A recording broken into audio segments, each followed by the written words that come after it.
자신의 의지와 상관없이 특정한 행동이나 소리를 반복하는 질환을 틱장애라고 하는데요. 지난 5년 동안 국내에서 틱장애로 진료를 받은 환자가 1,000명 이상 늘어난 것으로 나타났습니다. 특히 10명 가운데 8명이 20대 미만의 소아나 청소년이라고 하는데요. 이 시간에는 전문가와 함께 틱장애 증상과 또 치료 방법에 대해 알아보도록 하겠습니다. 한림대학교 성심병원 정신건강의학과 안송희 교수 전화로 연결되어 있습니다. 교수님 안녕하십니까? 네, 안녕하세요. 네, 틱장애는 자신도 모르게 신체의 일부분을 반복적으로 움직이거나 또 특정한 소리를 내는 질환으로 잘 알려져 있는데요. 구체적으로 어떤 질환인지 설명을 해주시죠.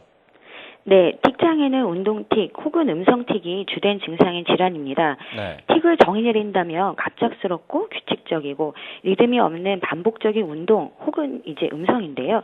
이름처럼 운동틱은 눈 깜빡임, 코 찡긋거림과 같은 단순한 행동부터 여러 개의 운동틱이 복합적으로 나오기도 합니다. 네. 음성틱은 하는 소리부터 짧은 문장을 만드는 것까지 다양한 형태를 보입니다.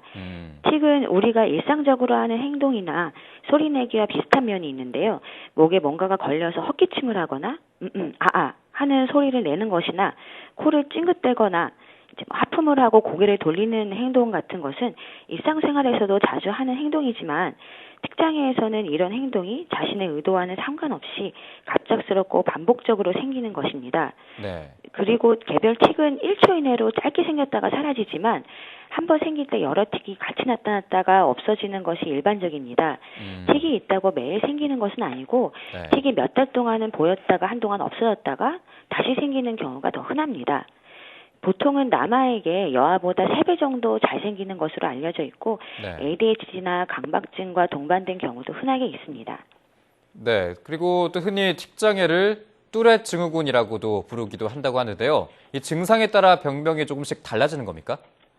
네, 틱장애는 이제 현재 갖고 있는 틱의 종류와 발생한 나이, 틱이 유지되는 기간에 따라 다르게 병명을 붙이고 있습니다. 네. 정신건강의학과에 사용하는 정신장애 진단 및 통계 매뉴얼의 진단 기준에 따르면요, 뚜렛장애 혹은 이제 뚜렛 증후군은 여러 개의 운동틱과 1개 이상의 음성틱이 동시에 1년 이상 있으면서 만 18세 미만에서 발생할 때를 의미합니다.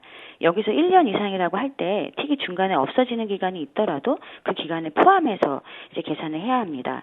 만성 운동 혹은 음성 틱장애는 뚜렛 장애와 비슷하지만 운동 틱이나 음성 틱 한 종류만 있을 때를 의미하고요. 네. 비특이적 틱장애라고 있는데 이것은 이제 증상 기간이 1년 못 되었다거나 만 18세 이상 등 일반적인 뚜렛 혹은 만성 틱장애 기준과 다를 경우를 의미합니다.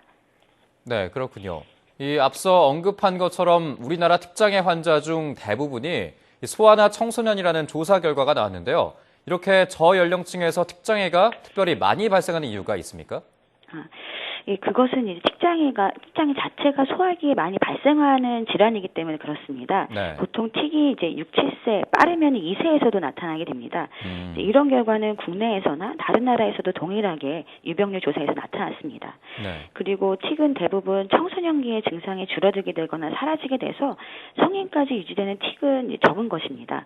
그래서 성인기에 갑작스럽게 틱장애 혹은 뚜렛장애가 생기는 경우가 있긴 하지만 이때는 약물이나 뇌염 같은 다른 질환에 의해서 2차적으로 틱이 생기는 경우를 좀 고려해야 합니다. 네, 마지막으로 이 틱장애 환자에게는 어떤 환경을 조성해 주는 것이 치료에 큰 도움이 될 것 같습니까? 네, 우선 틱을 악화시키는 주변 자극을 좀 줄여주고 스트레스를 줄여줘야 됩니다. 그런데 사람마다 틱이 악화되고 완화되는 상황이 다를 수가 있기 때문에 언제 틱이 생겼는지 일기처럼 작성하다 보면 언제 악화되고 언제 완화되는지 상황에 따른 패턴을 알 수 있습니다. 이거를 자기 관찰이라고 하는데요. 이 자기 관찰을 통해서 틱의 악화 및 완화 요인을 맞게 이제 환경을 조절해 주시면 되겠습니다. 그리고 틱장애에서 중요한 것이 가족 및 주변의 지지와 도움입니다. 틱에 대해 가족들이 지적하고 혼낼 경우에 아이가 더 당황하고 스스로에 대해서 자신감이 떨어질 뿐 아니라 불안해져서 틱이 더 나빠질 수가 있습니다. 그래서 가족들이 아이에게 힘을 실어주고 틱을 조절할 수 있는 자신감을 키워주는 것이 중요합니다. 네, 틱장애 증상과 원인에 대해서 한림대학교 성심병원 정신건강의학과 안송희 교수와 이야기 나눠봤습니다. 오늘 말씀 고맙습니다. 네, 감사합니다.